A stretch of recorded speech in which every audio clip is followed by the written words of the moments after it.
Primero, muchísimas gracias por acompañarnos desde el principio.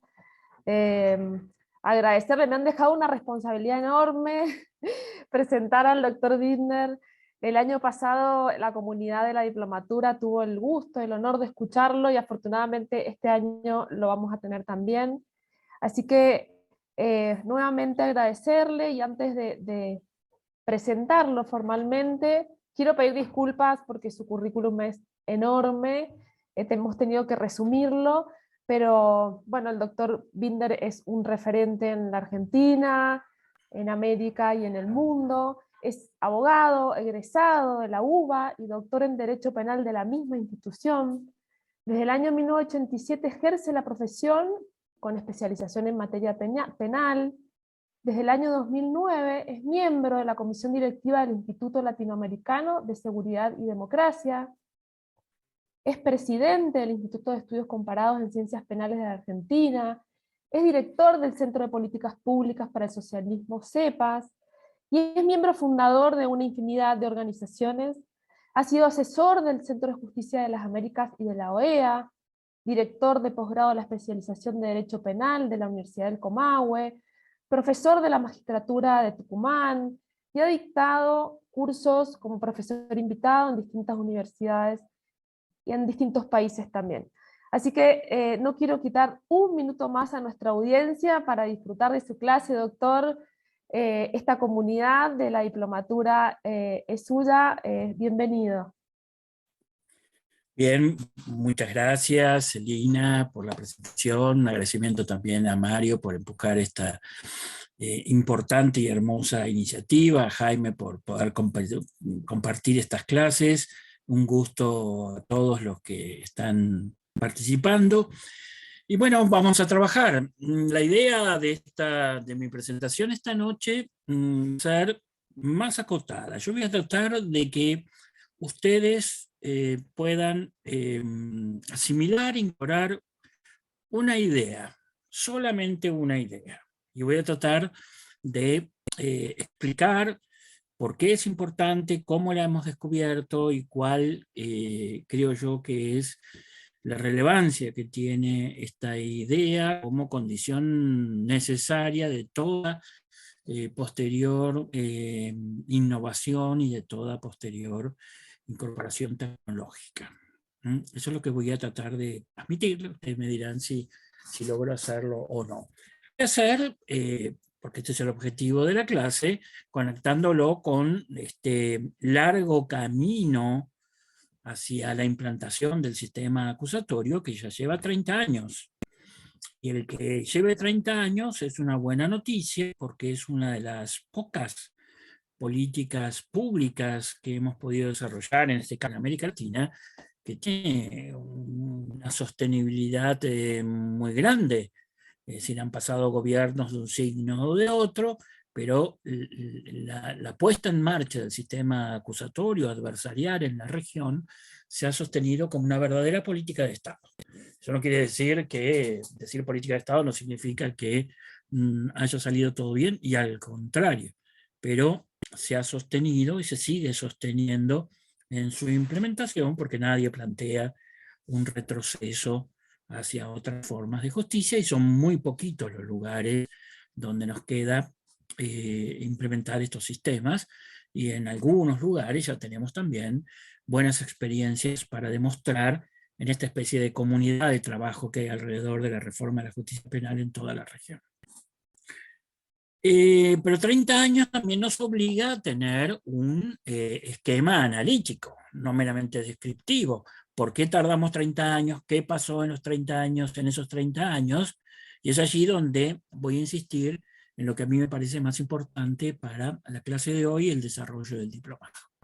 Ustedes saben que en un primer momento los ejes fundamentales del proceso de reforma eran 4 o 5 de gran envergadura, que hoy ya están muy consolidados, casi no hablamos de ellos, a pesar de que en ningún momento en estos 30 años podemos hablar de etapas superadas, sino de incorporación progresiva de problemas y de intentos de solución. Es decir, que no es que hay Cuando hablamos de reformas de primera generación, segunda generación o tercera generación, no estamos diciendo que ya resolvimos la primera generación y ahora o resolvimos la de segunda y ahora estamos en la tercera, sino que tiene que ver cómo ha ido madurando y hemos ido descubriendo problemas propios del proceso de reforma.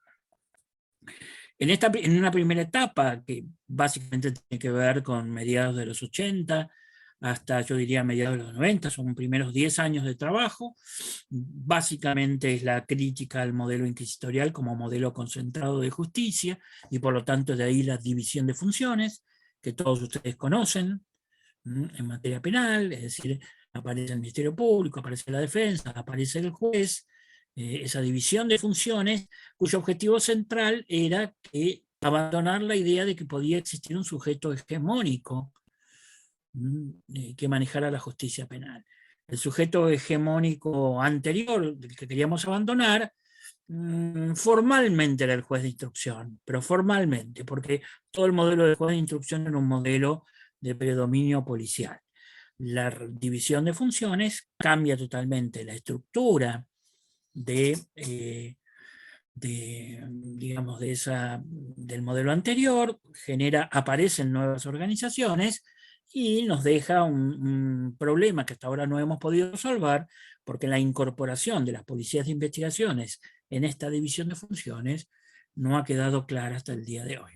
No la podemos resolver todavía. Pero la división de funciones es la primera idea que tenemos y que hoy prácticamente no la discutimos, por más que sí podemos discutir si se ha logrado el objetivo de no hegemonía de uno de los sujetos, pero la división de funciones como estrategia de control de los distintos sujetos no la discutimos más. En el caso argentino, la Corte Suprema ha dicho, por fin, después de más de 150 años, lo empezó diciendo en Casal de un modo tímido, en el fallo Canales, ya lo dice con toda claridad, el modelo constitucional nuestro es el de un sistema acusatorio adversarial con jurados. Eso es lo que tenemos que poner en marcha, no tenemos otro camino.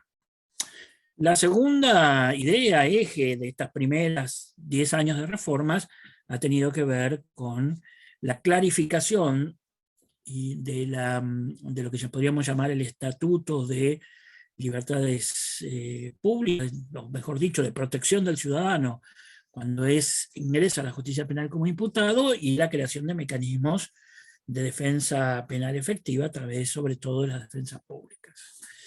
La tercera gran idea es la incorporación de un modo más activo de las víctimas, problema todavía no resuelto, pero que empieza a participar de un modo nuevo, ampliando inclusive las posibilidades de querella, de participación y de todo lo que tiene que ver con los programas de protección, de orientación, de asistencia. La cuarta idea tiene que ver con la creación de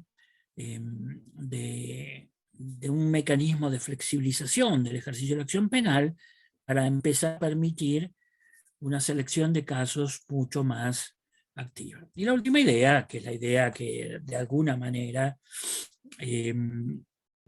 siempre fue la navisigna, es la oralización, sobre todo del juicio oral y público. No se olviden que para muchos países de América Latina y para una buena parte del país nunca se había hecho un juicio oral, así que no es que lo estamos simplemente mejorando como era la experiencia de sistemas mixtos anteriores, sino que una parte de la Argentina, Chile, Paraguay, Venezuela, Guatemala, no habían tenido nunca un juicio oral. Bueno, este conjunto de ideas, consideramos que es lo que llamamos ideas o reformas de primera generación, que ya están, ya las hemos absorbido, posiblemente ustedes las den por supuesto que no voy a hablar de ellas, porque son parte ya de un conocimiento adquirido. Fundan los códigos de primera generación, fundan los primeros cambios, el Código de Tucumán, el primer Código de Mendoza, el Código de Mendoza antes de las sucesivas reformas, Buenos Aires, Costa Rica, Guatemala, El Salvador. Ahí están los primeros códigos y sus procesos de implementación que sí tuvieron elementos nuevos. Pero no quiero extenderme en los problemas de reforma de primera de generación, sino ir hacia el problema de lo que llamamos cambios de segunda generación, que es donde aparece la idea que tenemos que analizar a fondo, sobre todo en estos momentos iniciales del diplomado. Cuando se comienzan a hacer evaluaciones de los procesos de implementación de esas normas, lo que notamos, así muy bueno esto de estar evaluando qué había pasado con procesos de cambio que habían sido muy intensos, con un compromiso muy fuerte de la dirigencia política, con mucha presencia pública, con un acompañamiento de la sociedad, pero cuando es evaluado el resultado de estos primeros procesos de cambio, descubrimos que los resultados son altamente insatisfactorios. ¿Por qué son altamente insatisfactorios? Bueno, porque había una enorme dificultad de ponerlos en marcha. El juicio oral, que era la nave insignia, lo central, se suspendían, los casos de suspensión eran muy grandes, no se lograba, es verdad, era corto el plazo, pero no se lograba establecer un juicio de mejor calidad. El Ministerio Público, por más que había habido una prédica inmensa para que se abandonara la lógica del expediente, lo que hacía era una carpeta fiscal más o menos parecida, con organizaciones más o menos parecidas de los despachos de los fiscales. La defensa pública, como era una institución muy nueva en América Latina, era que mostraba la mayor presencia innovadora, pero en términos generales uno podía decir que satisfactorio. Y esto era muy importante porque muchos países, muchas países argentinas, seguían teniendo la necesidad de pasar a estos nuevos modelos. Estaba claro que era el único camino posible, porque no es que podemos poner una justicia penal distinta. En esto el gran aporte de Mayo, que siempre insisto en destacarlo, por más que no sea una idea original de él, fue el que le puso toda la fuerza a la idea de que el modelo de justicia penal está en los enfoques de constitucionalidad, es decir, en las constituciones y en los pactos internacionales, por lo cual había otro camino. Pero la pregunta que ahora surgía era: ¿qué nos pasa que no podemos implementar bien estos nuevos sistemas? ¿Qué es lo que ocurría que teníamos esta dificultad? Y ahí aparecen dos respuestas que son dos respuestas centrales. Una, que no tiene que ver con esta diplomatura, es el descubrimiento de que el abogado latinoamericano no sabe litigar en entornos orales adversariales. No sabe.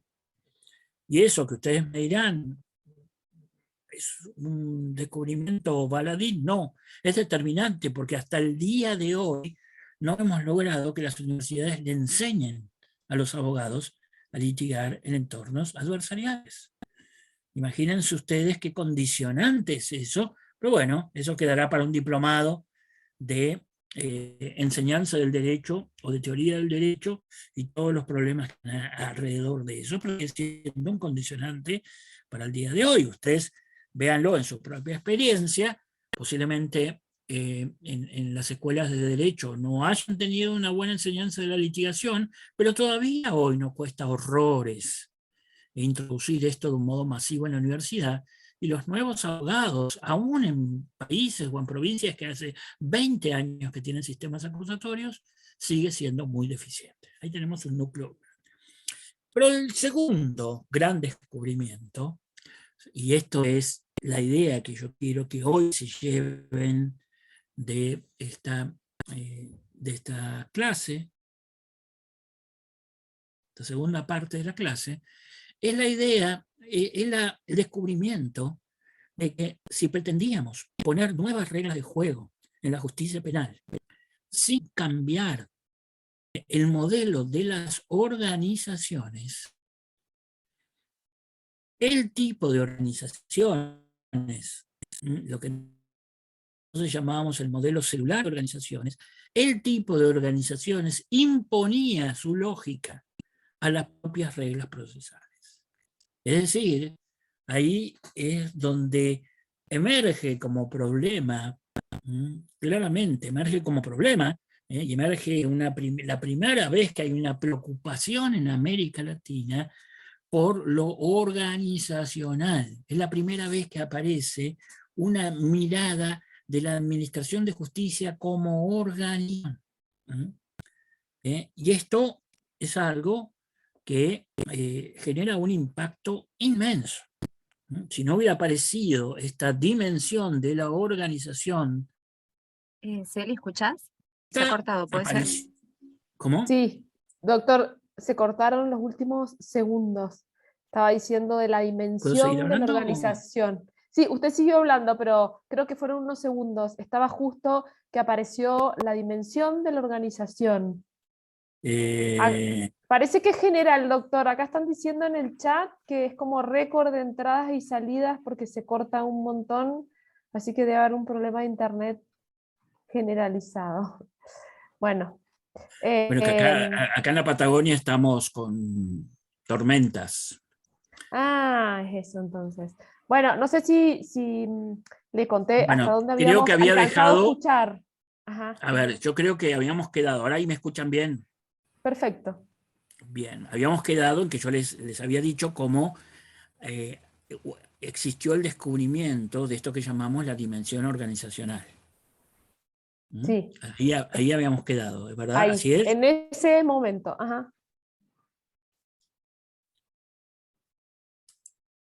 ¿Me están escuchando? ¿Podés corroborar, Sí, Elina? sí, ¿Sí? sí. Sí, sí, Bueno. Alberto. Sí, lo que pasa es que justo está mal el tiempo aquí. Bueno, la aparición de este momento organizacional es determinante hasta el día de hoy. Y esto genera aparece la perspectiva de la mirada organizacional sobre la administración de justicia, que hasta el día de hoy es determinante, y yo creo que hoy es uno de los principales problemas que tenemos. Por ejemplo, si hablamos de la justicia penal, en la justicia penal tenemos clara más o menos las ideas de las reglas procesales que tenemos que aplicar. Yo creo que esto vale también para la reforma procesal civil. Ahí hay una discusión un poquito más amplia de las ideas, de las reglas que tenemos que aplicar, en penal no. Ahora, las condiciones organizacionales para la posibilidad de aplicar esas reglas o el impacto que tiene el problema organizacional en la efectiva utilización de esas reglas es donde hoy estamos instalados como problema fundamental. Esto es un tema que se consolida a principios de los años 2000, se diseñan un conjunto de baterías de medidas para tratar de afrontar el problema organizacional, pero descubrimos también que el problema es mucho más profundo. Recuerden ustedes, para muchos de ustedes, la frase gestión judicial es ya una frase que todos utilizamos o que se utiliza corrientemente. Pero esa frase, gestión judicial, no era una frase usual. No era una frase usual, y ella implica, hoy que la usamos más corrientemente, el descubrimiento de las dos grandes dimensiones del problema organizacional. El primero, que es el diseño de las organizaciones propia de la justicia penal o de la administración de justicia, y el segundo, los modos de gerenciamiento o de management de esas organizaciones. Yo creo que en estas dos dimensiones tenemos todavía una enorme debilidad. La pregunta que habría que hacerse, y no la respondo, sino que la dejo planteado porque se la tienen que hacer ustedes. ¿Podemos planear una masiva incorporación tecnológica como reclama hoy día cualquier organización moderna si no tenemos antes una firme visión organizacional? ¿Es eso posible o va a estar condicionada por la ausencia o debilidad de la mirada organizacional? Y dicho de otra manera, ¿es hoy día la incorporación tecnológica un aliado estratégico para incorporar la necesaria innovación organizacional y la profesionalización del management de las organizaciones judiciales, o va a ser, o se nos va a convertir en una especie de excusa por exceso de modernización, por poner una frase que no me gusta mucho, para no afrontar los problemas de fondo de los cambios organizacionales, que están demostrando que son más difíciles de lo que esperamos. Esto es, me parece, un problema Doctor, central. ¿Sí? perdón que lo interrumpa, pero bueno, acá están haciendo, ¿prefiere que le haga las preguntas en el medio o la dejamos al final? No, vamos haciendo preguntas. Acá preguntan respecto a la transparencia, si es uno de los temas centrales del rediseño de las organizaciones, y respecto a la parte gerencial o del management, digamos, ¿cuáles considera que son las grandes debilidades del diseño? Bueno, por supuesto que la transparencia, en algunos casos, hoy día tenemos problemas, los dos problemas, tenemos grandes problemas de transparencia y tenemos grandes problemas de reserva en aquellos casos que no tienen que ser transparentes. Fíjense ustedes cómo permanentemente estamos viendo cómo por los medios televisivos sale a la luz información que no debería haber salido, pero después uno va a revisar los modelos, digamos, la organización de la reserva o el secreto o la confidencialidad en las organizaciones judiciales, y es de un primitivismo inmenso. Entonces, las dos cosas, no hay transparencia cuando debe haber transparencia, no hay confidencialidad cuando debe existir confidencialidad. Tenemos graves problemas en el diseño, tenemos debilidad, no digamos graves problemas. Yo mi experiencia me ha mostrado que no hay que ser tremendista, sino ir mostrando con firmeza cómo empujar a los procesos de cambio. Y en segundo lugar, diría que el problema que tenemos de management, que no tenemos instalada fuertemente la idea de gerenciamiento de las organizaciones. No lo tenemos instalada siquiera. Así que esa sería la respuesta, después vamos a ir avanzando. Avanzo un poquito y me hacen otra vez. Vos, Celina, me vas Sí, interrumpiendo avancemos. cada Yo tanto con voy anotando. alguna pregunta. Ahora, yo les decía que esto fue en cierto modo de impacto, porque ustedes busquen en la literatura procesal o en la literatura jurídica o en la literatura sobre las organizaciones judiciales, y cuando hablábamos de los problemas organizacionales de la justicia o de los problemas orgánicos de la justicia, las leyes orgánicas no eran nada más que listados de competencias y de cargos, no había ninguna mirada de organización.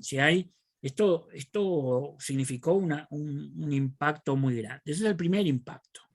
No había una literatura sobre los problemas organizacionales. Ojo que cuando uno va a buscar estos mismos problemas en los Estados Unidos, Inglaterra, o en los países con larga tradición de los sistemas acusatorios adversariales, se va a encontrar con que ellos también tuvieron este problema. Lo tuvieron unos años antes, pero también ellos tuvieron que hacerse cargo de la dimensión organizacional de su justicia penal en los años 40, 50, 60, básicamente. Nosotros lo hicimos 30, 40 años después, porque recién estábamos poniendo los nuevos modelos, y porque la idea de que yo tenía que tener un juzgado, un tribunal fijo, una secretaría, una defensoría adosada al juzgado, una fiscalía adosada, era tan natural, estaba tan natural ese modelo de organización que provenía del siglo XVI, que no nos parecía que era necesario hacer esos cambios. Y como los cambios del sistema, el cambio del sistema inquisitorial puro a los cambios a los sistemas mixtos, como había hecho Mendoza en el 72, 73, por ejemplo, u otros países lo habían hecho, no había alterado la estructura de instrucción, se lo hacían simplemente dejando todo como estaba y poniendo unos tribunales fijos, orales, que más o menos reproducían la misma estructura. Es decir, no había una reflexión anterior, no teníamos literatura alrededor de esto.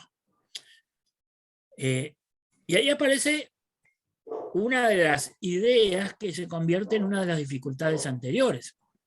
En los modelos anteriores, uno hablaba de la organización judicial como un todo. El impacto de la división el impacto de la división de funciones demostró que en la justicia no había una sola organización posible, sino que una eran los problemas de la organización del Ministerio Público, otro eran los problemas de la organización de los jueces, otro eran los problemas de la organización de la defensa y otros los problemas de organizaciones más satelitales, como podían ser los institutos médicos forenses o la policía de investigación, la policía de investigaciones o los otros sistemas administrativos. Es decir, no había algo que se podía llamar una organización judicial.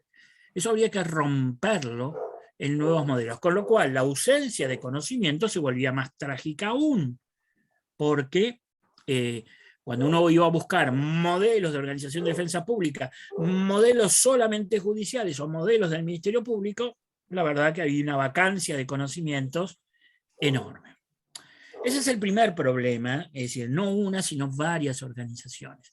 Esto hoy día ha evolucionado a un modelo todavía más complejo, porque eso que llamamos sistema judicial es una constelación de organizaciones interactuando, interoperando, y todavía no tenemos muy claro cómo tienen que ajustarse todo este tipo de organizaciones. Después voy a volver al final sobre este punto de un modo mucho más simple. La segunda dificultad de esta aparición del momento organizacional en la justicia es que tampoco era sencillo hacer una interdisciplina. Y ustedes dirán, bueno, siempre la interdisciplina es problemática, y si hay algo que en la segunda mitad del siglo XX ha avanzado, ha sido la teoría de la administración, la teoría de la organización, la teoría de sistemas, la investigación de operaciones, etcétera, etcétera, etcétera, etcétera, porque la segunda mitad del siglo XX es también la aparición de la sociedad organizativa, de las grandes y complejas organizaciones, hasta el día de hoy. Pero ahí teníamos un doble problema en la construcción de puentes. Por un lado, había que movilizar a sectores que pensaban, o sectores funcionarios, o funcionarios, es decir, profesionales dentro del sistema judicial, para que avanzaran hacia el mundo de las teorías vinculadas a la organización, que esto no era tan difícil porque era incorporar algunos nuevos tipos de funcionarios, aunque todavía el proceso es mucho más lento de lo que quisiéramos. Pero había otro problema que existe hasta el día de hoy, que cuando uno busca o buscaba estudios o profesionales provenientes de la administración de empresas, de la teoría organizacional, de la teoría de sistemas, en general del mundo de las organizaciones, ninguno de ellos se ocupaba de lo judicial. No, tampoco tenían la mirada de lo judicial como un ámbito posible para la expansión de la perspectiva organizacional. Yo que empecé muy joven, trabajando en el año 86, 87, dirigiendo lo que eran los equipos técnicos que estaban planeando lo que iba a ser el proyecto Mayer, el primer proyecto grande de reforma federal, teníamos muchísimas dificultades para encontrar profesionales que tuvieran ya una mirada sobre lo judicial. Era absolutamente imposible. Claro, había mucha gente que tenía una mirada organizacional del Poder Ejecutivo, es decir, no se olviden ustedes que la mirada sobre políticas públicas y la mirada organizacional de las políticas públicas era algo que también se había desarrollado mucho de los años 50 en adelante, y había entrado en América Latina fuertemente en varias ocasiones. Pero lo judicial quedaba totalmente afuera de eso. Había sido tan fuerte la lógica de gueto que habíamos construido los abogados alrededor del problema judicial, que no existía eso. Al día de hoy todavía, que ya estamos procurando que existan tesistas y profesionales que tomen temas judiciales dentro de, por ejemplo, la carrera de teoría política o dentro de la carrera de teoría de administración, a esos muchachos les cuesta mucho que les acepten como temas de tesis los problemas judiciales. Es decir, que la interdisciplina, que es absolutamente indispensable en esto, como camino de ida y vuelta, de intercambios de experiencias, se ha construido mucho más lentamente de lo que pensamos. Cuesta todavía entender, cuesta todavía que sectores más conservadores del Poder Judicial dejen de sostener que cualquier problema que tiene la Administración de Justicia es especial, entonces no podemos hacer nada porque lo judicial es especial, cuando uno puede lo judicial demostrar que es bastante similar al modelo organizativo de un hospital, o que existen muchas organizaciones que se parecen al tipo de estructura de trabajo que tiene el Poder Judicial, pero son todavía reacios a eso, y todavía está costando que se constituya una sección de profesionales provenientes de la teoría de la administración, de la organización y de la gestión pública, que empiecen a especializarse en lo judicial. Este es un camino a construir todavía. Es un camino a construir, y todavía la literatura es extremadamente pobre alrededor de estos temas. Así que yo creo que la necesidad de la interdisciplina no se puede discutir, tenemos que encontrar los métodos concretos. María Celina. Sí, estaba leyendo un poco el chat del debate de si tenían que ser abogados quienes administraban el Poder Judicial o oficinas judiciales, o tenían que ser especialistas en management. Entonces, un poco el forzar a los abogados a entender estas herramientas, o llevar a los especialistas en administración, tal vez de organizaciones públicas, a entender el Poder Judicial. ¿De dónde hoy, digamos, si tuviéramos que tomar algún ejemplo, podemos nutrirnos o ver cuál es el modelo de oficina judicial ideal, digamos, en el mundo o en América Latina, para tomarlo como ejemplo, ¿no? Hay muchos ejemplos, y vuelvo a decir, esto lo han sufrido, lo han trabajado también los países más desarrollados, tanto continente europeo como anglosajones, así que tenemos muchísimos elementos para ver. En los Estados Unidos, todos los problemas organizacionales, ellos tienen un instituto especial que se llama el National Center for State Courts, que es financiado por todos los poderes judiciales estaduales. Después está el Federal Judicial Center. Ellos tienen una enorme cantidad de estudios de todo tipo, porque tienen básicamente la perspectiva de, digamos, de la justicia como organización, y empieza a haber más literatura, pero todavía no en español. Aquí se ha creado hace 3 o 4 años un instituto de gestión judicial para ir acompañando esto, pero todavía no logramos superar, y yo no sé por qué, pero no logramos superar una visión muy primitiva de todas estas cosas. Y no pasa solamente por la oficina judicial. Después vamos a ver, por ejemplo, una de las organizaciones que necesita una urgente modernización de sus métodos de gerenciamiento es el Ministerio Público Fiscal, no es la oficina judicial, pero urgente.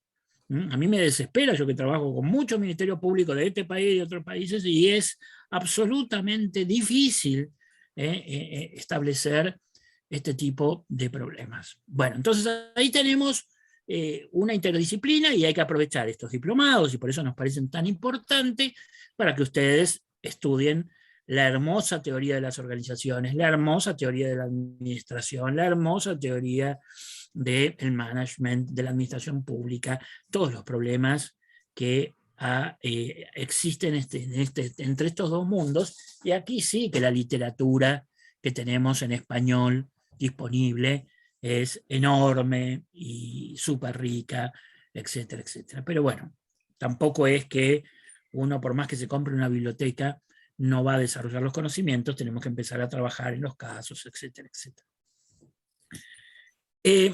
Entonces, primer impacto del descubrimiento de la visión organizacional. Cuando decimos organización, decimos muchas cosas y muchas organizaciones. las organizaciones que interactúan en la justicia, es el modo que deberíamos hablar, nunca la organización judicial. Segundo, una interdisciplina que hay que construir trabajosamente. Tercero, ahí nos enfrentamos en serio a los procesos de burocratización. Porque mientras hablamos de reglas procesales, y por ejemplo,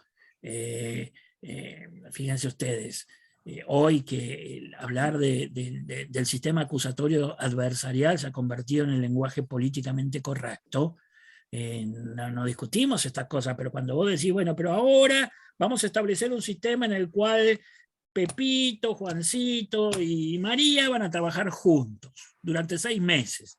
Y después de 6 meses, cuando termine este caso, van a dejar de trabajar juntos y van a trabajar estos otros. Se arman unos escándalos. Que uno dice, ¿pero cómo? ¿No eran que estaban todos a favor del sistema acusatorio?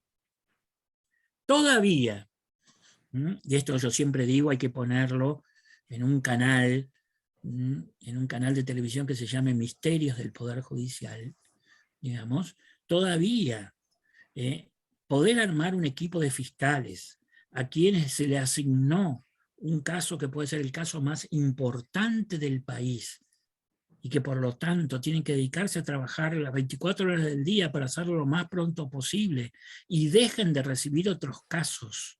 Mientras tanto, esto parece que uno está hablando de una innovación, de algo mucho más allá, parece un encuentro cercano del tercer tipo. Miren de lo que estamos hablando. Sí, pero es verdad. Fíjense ustedes, despoliticémoslo, pero ¿quién puede decir que los casos en los cuales están juzgando a la expresidenta, digamos, son casos que conmocionan a todo el país, de una importancia extrema? ¿A quién se le puede ocurrir que ese juicio se puede hacer 4 horas una vez por semana, por problemas organizacionales? Es una cosa increíble. Increíble. Pero en mi experiencia ocurre esto todos los días de todas las formas posibles. Es decir, nos enfrentamos a un proceso de burocratización mucho más intenso. Y el problema de la burocratización, a mí me parece, el problema de la burocratización más importante es aquel que destacó Robert Merton. Max Weber es el apologista del modelo de burocratización como estabilización, digamos, de las funciones del Estado. Pero recuerdan el trabajo de Robert Merton, Burocracia y Personalidad, donde Robert Merton, haciendo un contrapunto a la idea weberiana de burocracia, muestra cómo se genera uno de los fenómenos más nocivos, que es la incapacidad diestrada. Es decir, cómo las burocracias aprenden a volverse incapaces de hacer las cosas más elementales. Y esto, el otro día leyendo a un autor de principio del siglo XIX, Jeremy Bentham, lo dice también. Él dice, yo no entiendo, yo estoy hablando con una persona y le hablo normalmente, con un abogado, por ejemplo. Él dice, con un abogado, estoy hablando y hablo normalmente. Cuando traspasamos la puerta de los tribunales, es como si le hubiera agarrado un ataque de locura y ya empieza a hablar de un modo extraño y a pensar de cosas extrañísimas. Y lo que antes era tan simple como organizar un almuerzo después de su trabajo se vuelve algo de imposible consecución. Es como que uno traspasa la puerta de los tribunales, inmediatamente le cae un rayo que le anula el sentido común. Es decir, como si tuviéramos una térmica, que entramos a los tribunales y nos salta el sentido común. Entonces, cuando uno le dice, hey, ¿por qué no llamás por teléfono a este testigo y le decís si mañana va a venir, que tiene juicio? ¿O por qué no le llamás por teléfono y le avisás que mañana se suspendió la audiencia para que no se tome el colectivo temprano? Y uno lo miran como diciendo, ¿cómo voy a hacer esa herejía? Y uno le dice, pero tenés el celular, es más, mandale WhatsApp y le dice, señora, no venga mañana porque se suspendió la audiencia o va a empezar 2 horas antes. Y entonces todo eso es incapacidad diestrada, porque salvo que se haya apoderado de las organizaciones judiciales un segmento malévolo de la sociedad, cosa que no puede ser una hipótesis creíble, todo el mundo sabe hacer esas cosas. Y si yo invité a alguien a mi casa y me voy a atrasar una hora, lo llamo y le digo, venite una hora después que no voy a estar en casa. Entrar a los tribunales no lo voy a hacer más, por más que sepa que esa persona va a tener que tomar 2 horas de colectivo. No. Entonces, pasa con innumerable cantidad de cuestiones que las organizaciones no solo no aprenden, que ya es por sí un problema, sino que enseñan consistentemente las malas prácticas, provocando esto que Merton llamaba incapacidad adiestrada. Y esto provoca enormes problemas. El cuarto problema que nos aparece con la emergencia del proceso... Bueno, María Salinas, cuando termine un bloque de ideas te dejo para que vos hagas una preguntita si la gente... Bueno, este exceso, ¿no?, de rigor o formalidad, esta burocracia que nosotros llevamos día a día y que nos cuesta tanto romper, ¿cómo pensar en un modelo de oficina judicial o de poder judicial moderno y romper con esta burocracia, ¿no? Bueno, porque todos seguimos atados? Bueno, esto me genera el cuarto problema, que es cuando nos damos cuenta de este problema organizacional, se complican enormemente los procesos de implementación. Porque los procesos de implementación ahora son cualquier proceso de implementación de una reforma judicial es un proceso de cambio organizacional. Y la literatura te va a decir, ojo, que los cambios organizacionales no son simples, pero están estudiados. Entonces ahí aparece otro mito, que es el de la resistencia al cambio. Yo vivo dando talleres de cambio organizacional en la justicia, y siempre a los 2 minutos me están diciendo, no, lo que pasa es que tenemos resistencia al cambio. Y lo que siempre hago es, le pido que me muestre su celular, y en ese celular tiene WhatsApp, Instagram, se maneja, tiene el banco, hace online banking, habla todas esas cosas, es decir, son generaciones que en los últimos 20 años nos hemos adaptado de un modo absolutamente maravilloso a los cambios más abruptos en la tecnología de comunicación, de operación y ese tipo de cosas, hasta el punto que hoy nos sacan el smartphone y no podríamos funcionar. Eso en 20 años nada más. Ahora, uno le dice, vamos a cambiar la forma de organizar el expediente judicial, porque si no ustedes... Parece que el expediente judicial tiene que tener una lógica de un acta ininterrumpida. Yo una vez me acuerdo que le dije, vamos a hacer una cosa, ¿por qué no cambiamos los ganchitos y en vez de ponerlo al costado, los ponemos arriba? De tal manera que lo hagamos así para romper esta idea de que yo que estaba construyendo una realidad con el expediente. Le digo, vieron que ustedes ven películas, ven que hay muchos lugares que los ponemos como en las historias clínicas, ponemos el ganchito arriba. ¿Me explico lo que quiero decir? Bien, bueno, no saben eso, no lo logré jamás. Me es más fácil cambiar un código que cambiar los ganchitos del lugar. No, me dicen, ¿cómo haces eso? O, por ejemplo, cada vez que le hemos dicho, ¿por qué en la carpeta fiscal o en las carpetas no sacamos un montón de papeles que juntamos, que ahora se está logrando un poco? ¿Para qué necesitamos poner? Si yo necesito tener solamente 4 o 5 cosas. No, imposible. Algo que hoy día me parece que estamos tratando de lograr. Todos nosotros andamos todo el día con una cámara que hace 20 años era una cámara de videograbación, una cámara fotográfica, que hace 20, 25 años era propia de un profesional. Y andamos con una grabadora, todos, hasta nuestros niños, que tiene una potencia ilimitada de grabación y de fidelidad. ¿A ustedes les parece que tenemos que seguir haciendo actas para transcribir la entrevista que tenemos con un testigo? Bueno, esto es como organizar una cruzada para liberar Jerusalén, el esfuerzo que hay que hacer.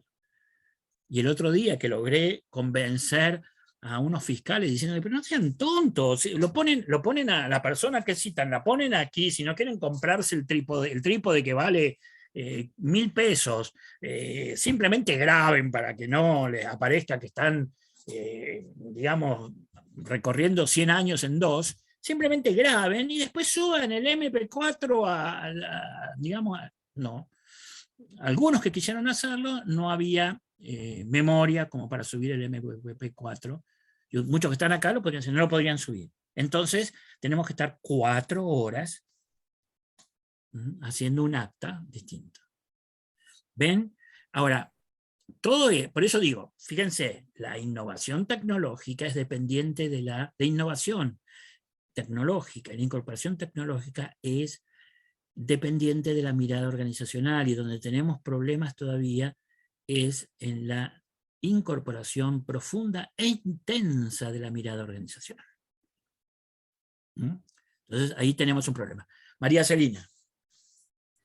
Sí, acá se ha armado un debate en el chat respecto a la resistencia al cambio, y un poco dicen que lo que tendríamos que hacer primero es relevar qué necesitamos cambiar, que tal vez las decisiones las toman las personas que toman decisiones, sin relevar la gente que realmente está en contacto con la ciudadanía, que hoy es el centro, ¿no? De a quién Bueno, pero debemos. les pongo un ejemplo, para que seamos prácticos, les pongo un ejemplo concreto.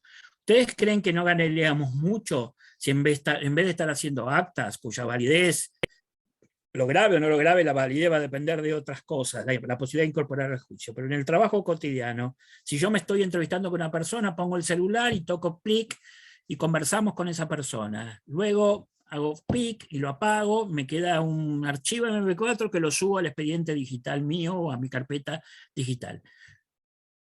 ¿Hay alguien que está en contra de hacer esto? ¿No sería más fácil? Por supuesto. Bueno, ¿alguien me puede explicar por qué los últimos 15 años he fracasado en tratar de hacer esto? Con gente que come una milanesa y le saca 10 fotos.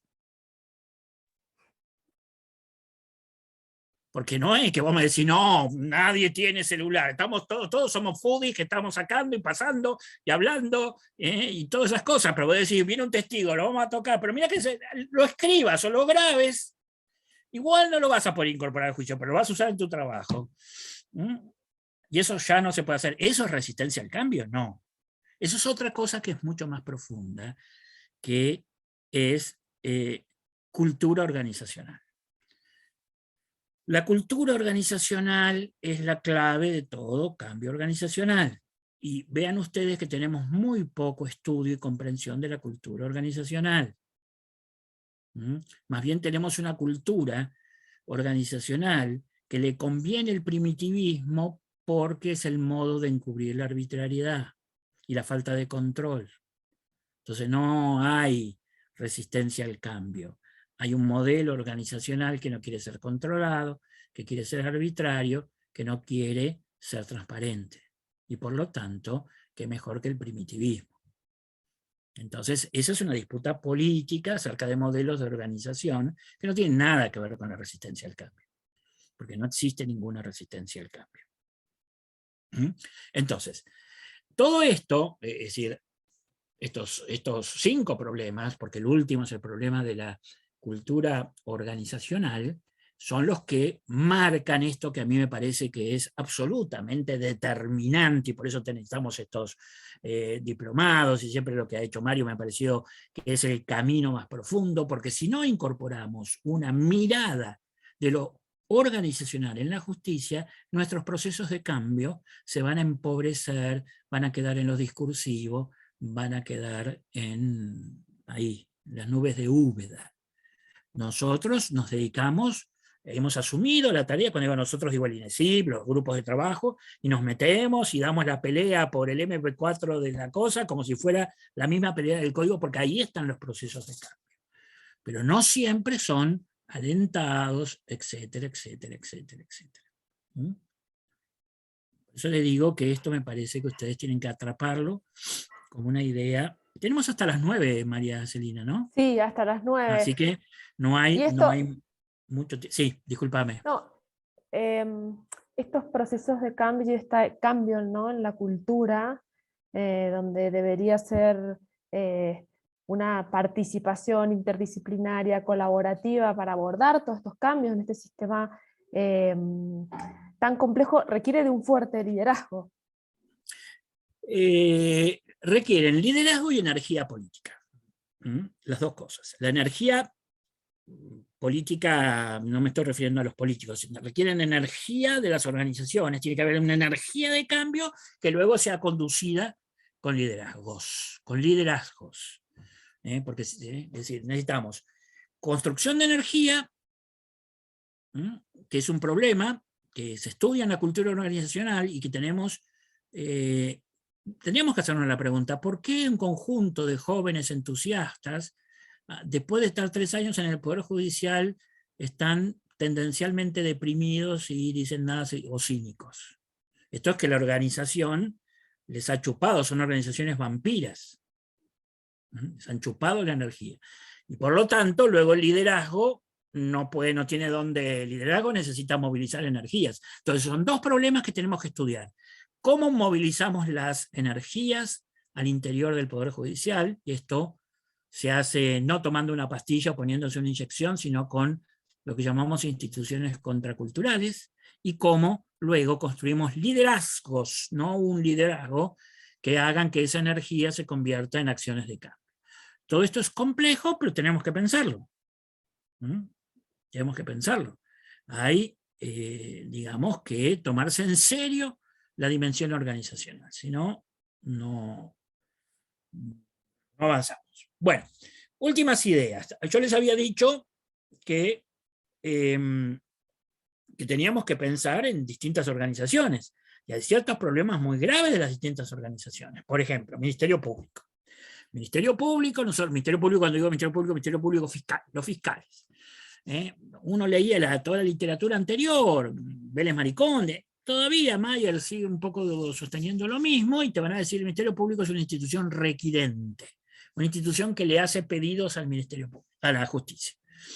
Esa es una pésima forma de entender el Ministerio Público, porque todos los números te muestran que el 80% mínimo de los casos que lleva el Ministerio Público no se judicializan jamás.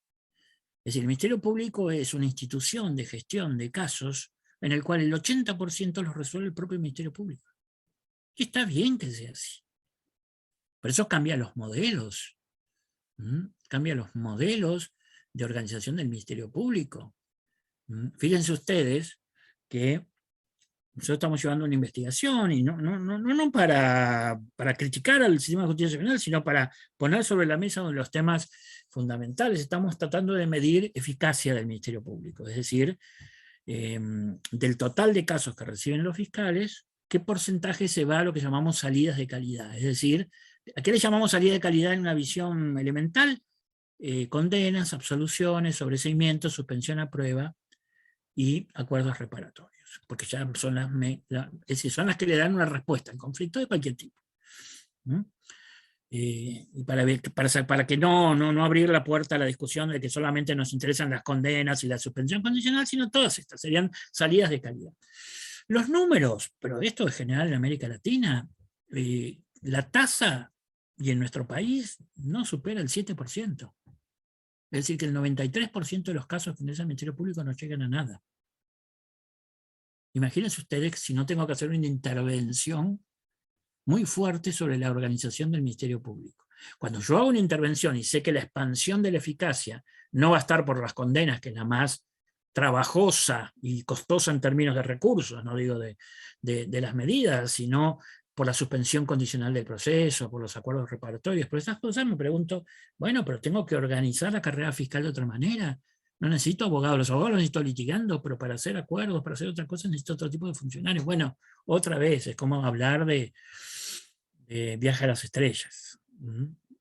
La defensa pública también, la defensa pública, cuando uno dice, mirá que tenemos que integrar los modelos de defensa pública con la abogacía privada, porque ahí tenemos muchísima problemas con el mercado de la abogacía privada. Cada vez tenemos más abogados desocupados y cada vez más gente sin acceso a la justicia, y un problema de fondo. muy típico de este país, digamos, que tenemos alimento y gente con hambre. Pero lo mismo, hay un problema que tenemos que organizar el mercado de otra manera distinta y la defensa pública tiene que cumplir estas funciones de articuladora, bueno, también. Cuando vos le decís a los jueces, miren, les pongo otro ejemplo de atraso jurisdiccional. Todos sabemos, porque no me lo ha negado a nadie en los últimos 4 o 5 años que me estoy dedicando a este tema, todos sabemos que en las sentencias escribimos un 80-85% de cosas que no lee nadie. Repetimos y ponemos, nadie la lee. ¿Ustedes saben la cantidad de tiempo que hay alrededor de eso? Bueno, nadie lo lee, nadie lo sabe, todo el mundo, los jueces se aburren, no se entiende nada. Y entonces le digo, hace 3 o 4 años le digo, ¿por qué no cambiamos el modelo de la sentencia? ¿Por qué no hacemos sentencias más cortas? Por suerte encontré algunos jueces amigos con los que estamos trabajando y ya hemos logrado hacer sentencias muy superiores que tienen 1/3 de lo que tenían antes y muy superiores en fundamentación. Pero, otra vez, estamos hablando de Viaje a las Estrellas. Les pongo ejemplos de cómo cada una de las organizaciones necesita una enorme cantidad de organizaciones. Acaba de ocurrir, lo acabo de leer, que por ejemplo, la Cámara de Apelaciones de Catamarca, creo que es, y la Justicia Federal, no suspenden la realización de ciertas audiencias porque no tienen infraestructura. La Justicia Federal, que un juez federal se mueve de Catamarca a Santiago del Estero o de Catamarca a La Rioja 2 horas y le dan viáticos de Nueva York a ese juez. Pero es totalmente demencial, tenemos que suspender garantías individuales cuando la Corte tiene pisado un plazo fijo de 80.000 millones de pesos. Todo eso es el modelo obsoleto de organización que no se puede tener más, porque entonces vamos a tener grandes valores, tenemos grandes valores, la oralidad, todas esas cosas, pero luego la maquinaria que tenemos es obsoleta o está al servicio de otros valores. Hoy hay todavía un desfasaje profundo entre la maquinaria y las reglas de juego y los principios que sostenemos que deben ponerse en justicia, ponerse en vigencia cuando administramos justicia. Esta contradicción profunda es la que tenemos que resolver, y eso se hace mediante la profunda incorporación de la visión organizacional, tanto como les decía, en el diseño de las organizaciones como en el gerenciamiento, en el management, en el gerenciamiento. Hoy todos sabemos que no hay futuro para las fiscalías si no aprenden a planificar la persecución penal. Es como pedirles que suban al Everest. Y es muy sencillo, si estás sacando el 7%, vamos a elegir los casos más graves y nos vamos a ocupar preferentemente de eso. Bueno, todo esto no se los traigo para tener una visión negativa, porque no es la que yo tengo, sino para que le den una enorme importancia al estudio de esta dimensión organizacional, al estudio de los cambios culturales en las organizaciones, a los problemas de energía, a los problemas de liderazgo, a los problemas del lenguaje organizacional, a todo lo que es la gestión del cambio de una organización, porque es por allí donde vamos a tener que avanzar en los próximos años, ahora que hemos hecho consenso alrededor del funcionamiento de ciertas reglas. Bueno, esta era la idea, esta sola idea era la que quería que esta noche se la lleven, porque creo que es una idea que abre muchas posibilidades de trabajo para todo el diplomado. María Celina. Sí, Alberto. 2 temas. Uno, respecto a las sentencias, ¿no? Y a la complejidad y la cantidad que se escribe, volvemos a poner el foco endógenamente y dejar de poner el foco en la ciudadanía, quienes tienen que comprender nuestras sentencias. Hoy se habla mucho del lenguaje claro. Una pregunta es, ¿qué opina al respecto sobre estas sentencias? Y después, esto que hablaba usted del Ministerio Público y del indicador que mide las causas que ingresan y las causas que salen. Esto también sí. Ponemos foco en la efectividad de los procesos internos, cuán eficientes somos investigando o resolviendo. ¿Qué indicador podríamos pensar para poner foco en la ciudadanía? Bueno, pero al funcionamiento. los dos focos, los dos problemas tienen foco en la ciudadanía. Simplemente lo que pasa es que después, si no le cargamos a la ciudadanía nosotros necesitamos construir una organización eficiente, eficaz para prestar esos servicios. Hacer sentencias que sean comprensibles y no perder tiempo en escribir tonterías burocráticas en lenguaje, eso es elemental y lo va a pagar, lo va a recibir mejor la ciudadanía a través de los abogados, a través de todo lo que puede significar el movimiento en lenguaje claro, que otra vez suena lindo, pero no impacta sobre la cotidianidad de las organizaciones. A mí lo que me interesa es impactar sobre la masividad de las organizaciones. Bueno, la justicia no es algo que se hace una vez cada tanto y sale en los diarios judiciales. Es una maquinaria que tiene que resolver miles de casos en la ciudad moderna. Y tenemos que impactar en ese tipo de cosas. Hay la fundamentación oral, y la necesidad de fundamentación oral y la videograbación de la fundamentación oral, si tienen con un teléfono, es un requisito para que empezamos a hablar claro, no una sentencia cada 80.000, digamos. Y segundo, el tema de la eficacia es también un problema de la ciudadanía. No se olviden que nosotros tenemos un principio de altísimo valor político, que es la prohibición de la autotutela. Yo no quiero que la gente se pueda defender sola, que tenga que estar obligada. La prohibición de la autotutela es la condición de una sociedad que puede ser pacificada. Para que yo pueda exigir a los ciudadanos que cumplan con la prohibición de la tutela, tengo que tener límites mínimos de tutela judicial efectiva. Y si en penal, no hablemos del resto, el 90 al 93% de los casos que llegan no llegan a nada, no empiezo a afectar profundamente la exigibilidad de la prohibición de la autotutela. Y esto no son los medios de comunicación, estos son números concretos que uno los hace contando.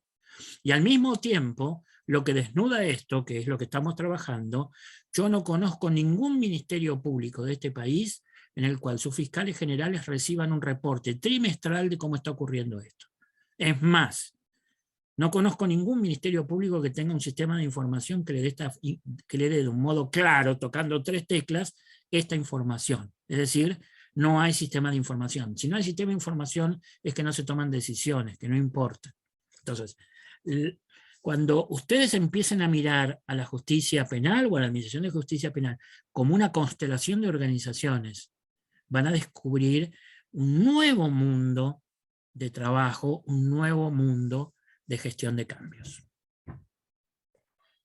Clarísimo. Acá en el chat, desde admiración hasta la claridad de su exposición. Voy con la última pregunta, por respeto a su tiempo y al de todos los quienes nos han acompañado hasta esta hora. Preguntan, ¿qué opina del juicio por jurado como herramienta de acercamiento a la ciudadanía?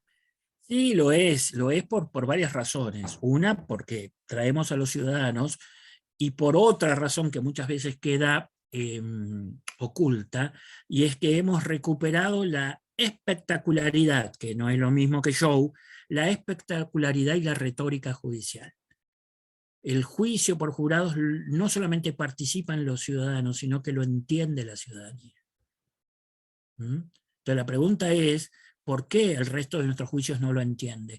Y esto es muy concreto, porque fíjense la organización.